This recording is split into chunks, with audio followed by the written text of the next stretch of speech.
আচ্ছা, আজকের দিনটা কেমন কাটলো আপনার? একটু ভেবে দেখুন তো। হয়তো সকালে ঘুম ভাঙার পর ভেবেছিলেন আজ অনেক কাজ করব।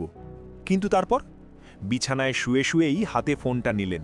ভাবলেন আর মাত্র 5 মিনিট একটু নোটিফিকেশনগুলো চেক করে নিই।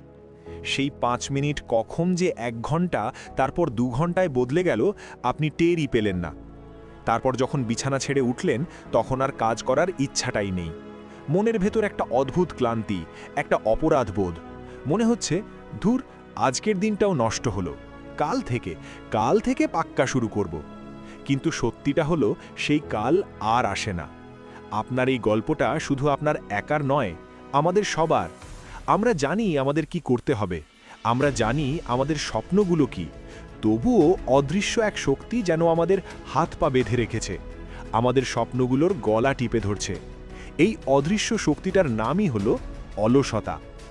আজকের এই ভিডিওতে আমি আপনাকে কোনো সস্তা মোটিভেশন দেব না, যা শোনার 10 মিনিট পর উবে যাবে। আজ আমরা এই অলসতার মুখোশ খুলে দেব এবং জানব কিভাবে খুব সহজে, কোনো অতিরিক্ত চাপ ছাড়াই আপনি আপনার নিজের নিয়ন্ত্রণ আবার নিজের হাতে নিতে পারেন। দেখুন, অলসতা মানে কিন্তু এটা নয় যে আপনি কাজ করতে পারেন না। অলসতা হলো একটা মানসিক ফাঁদ। আমাদের মস্তিষ্ক সবসময় আরাম চায়। সে চায় না আপনি কোনো কঠিন কাজ করুন। যখনই আপনি কোনো নতুন বা জরুরি কাজ করতে যান, আপনার ব্রেন আপনাকে সিগন্যাল দেয়, থাক না, এত কষ্ট করে কি হবে, তার চেয়ে বরং একটু রিলস দেখি, একটু গেম খেলি। আর আমরা সেই ফাঁদে পা দিই। আমরা ভাবি কাজ করার জন্য আমাদের মুড আসা দরকার। আমরা মোটিভেশনের জন্য অপেক্ষা করি। আর যখন সমস্যাটা খুব বেশি হয়, তখন আমরা ইউটিউবে গিয়ে সার্চ করি। আপনি হয়তো ইউটিউবে অলসতা দূর করার বৈজ্ঞানিক উপায় শিরোনামে অনেক ভাইরাল ভিডিও দেখেছেন বা থাম্বনেল নজরে পড়েছে। ওই ভিডিওগুলো হয়তো আপনাকে সাময়িক কিছু টিপস দিয়েছে, কিন্তু তারপরেও আপনি আবার আগের জায়গাতেই ফিরে এসেছেন। কেন জানেন? কারণ আমরা ভুল জায়গায় সমাধান খুঁজছি। আমরা ভাবছি অলসতা দূর হলে তারপর কাজ শুরু করব। কিন্তু সত্যিটা হলো, আগে কাজ শুরু করতে হয়, অলসতা এমনিতেই পালিয়ে যায়। শুনতে খুব সাধারণ মনে হচ্ছে, কিন্তু এটাই বড় সত্যি। স্বপ্ন চুরি হওয়ার সবচেয়ে বড় কারণ হলো অতিরিক্ত চিন্তা করা। আপনি যখন কোনো কাজ নিয়ে খুব বেশি ভাবেন, তখন সেই কাজটা আপনার কাছে পাহাড়ের মতো কঠিন মনে হয়।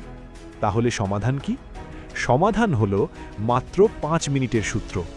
যখনই কোনো কাজ করতে আলসেমি লাগবে, নিজেকে বলবেন, আমি এই কাজটা পুরোটা করব না, আমি শুধু 5 মিনিটের জন্য করব। পড়তে বসতে ইচ্ছে করছে না? নিজেকে বলুন, আমি শুধু 5 মিনিট বইটা খুলে দেখব।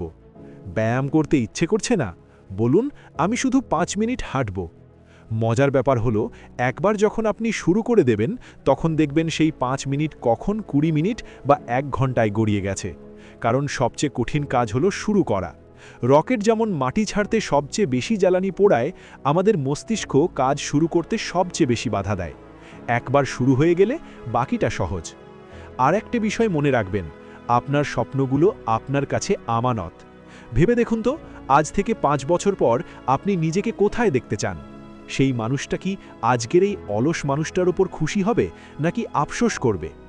আপনার অলসতা শুধু আপনার সময় নষ্ট করছে না, এটি আপনার পরিবারের হাসি, আপনার বাবা মায়ের গর্ব এবং আপনার নিজের ভবিষ্যৎ সুখ সব কিছু চুরি করে নিয়ে যাচ্ছে।